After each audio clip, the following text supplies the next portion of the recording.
सिंह आम आदमी पार्टी के सांसद मेरे साथ हैं, सुधांशु त्रिवेदी भारतीय जनता पार्टी के सांसद और प्रवक्ता मेरे साथ हैं। संजय सिंह, मैं आपका रुख करता हूं। कटुता कम करने की बात कर रहे हैं संजय राउत, और संजय सिंह जी, आप कटुता को कम कर रहे हैं या आप कटुता को बढ़ा रहे हैं? सुर बदल गए हैं। देखिए, मैं कहता हूं कोई भी व्यक्ति होगा वो यही कहेगा, कोई भी समझदार आदमी होगा वो यही कहेगा कि भाई कटुता कम होनी चाहिए। कटुता कौन सी अच्छी चीज है जो बढ़नी चाहिए? सही बात है। लेकिन इसी स्टेटमेंट में जब आप पहले सुनेंगे, मैंने पूरा बयान सुना उनका, इसी स्टेटमेंट में उन्होंने बोला कि भाई इतना पॉलिटिकल वेंडेटा बढ़ गया है, इतना राजनीतिक विद्वेष के कारण कार्रवाइयां हो रही हैं जितना आजादी के बाद से लेकर आज तक कभी नहीं हुआ, जितना अंग्रेजों के शासन में भी नहीं हुआ। आप बताइए, एक राज्यसभा सांसद को, संजय राउत जी को आपने 100 दिन जेल में सड़ा दिया और जमानत मिल रही है तो लिखा जा रहा है जज के द्वारा कि उनको अवैध रूप से गिरफ्तार किया गया था। और कौन ये काम कर रहा है? भारतीय जनता पार्टी की सबसे प्रिय संस्था ईडी, जो 8 वर्षों में 3000 छापे मारती है और जिसका भ्रष्टाचार का आरोप है संजय राउत पे, पात्राचौल घोटाले का। ईडी ने दोबारा अप्रोच करा। अगर आप पूरा कन्विक्शन रेट है ईडी का, इंटरेस्टिंग है जी संजय जी। नहीं, मैं कह रहा हूं कि ईडी का कन्विक्शन रेट जो है वो मात्र 0.5% है। 3000 छापे मारे हैं 8 साल में उन्होंने। तो आप अगर मोदी जी के जीवन की उपलब्धि और भारतीय जनता पार्टी के जीवन की उपलब्धि यही मानते हैं कि विपक्ष के लोगों को गिरफ्तार करो, उनको जेल में डालो, उन पे फर्जी मुकदमे लगाओ, उनको डराओ, विधायक को तोड़ो, मंत्रियों को तोड़ो, अगर आपकी पार्टी की सबसे बड़ी उपलब्धि और आपकी सरकार की सबसे बड़ी उपलब्धि आप यही मानते हैं तो आप कीजिए। बाकी कोई भी समझदार आदमी होगा तो वो कहेगा राजनीतिक कटुता कम होनी चाहिए, अच्छी बात है, भारत के स्वस्थ लोकतंत्र के लिए कर रहे हैं सीएम और डिप्टी सीएम। ठीक है, ओके, बढ़ाता कौन? सुधांशु त्रिवेदी देवेंद्र फडणवीस ने भी कुछ दिन पहले बोला था कि महाराष्ट्र की राजनीति में जो कटुता आ गई है उसको मैं स्वयं कम करूंगा। उन्होंने भी बयान दिया था।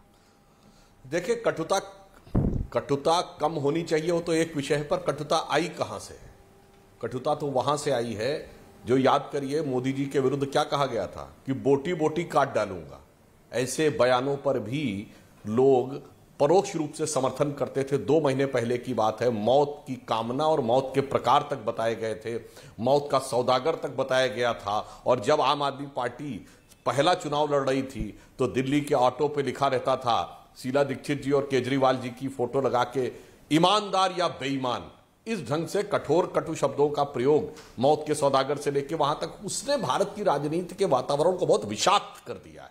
और निश्चित रूप से उस अमृत काल में हमें उस विष से बाहर निकलना चाहिए। यह एक अच्छी बात होगी और इसके लिए किसी भी प्रकार का प्रयास किसी भी दल की तरफ से हो तो वो एक सकारात्मक होना चाहिए। परंतु अभी संजय जी ने कहा कि उन्होंने पूरा बयान सुना है और उनका कहना है कि जितना वेंडेटा के साथ काम हो रहा है इतना तो आजादी के बाद कभी नहीं हुआ। मुझे लगता है कि संजय जी भावनाओं में बहकर कुछ ज्यादा बोल गए, क्योंकि आजादी के बाद वह आपातकाल लगा था मान्यवर, जिसमें एक राज्यसभा सांसद नहीं, सारे सांसद जेल में थे, सारा विपक्ष जेल में था, मुख्य विपक्षी दल जेल में थे।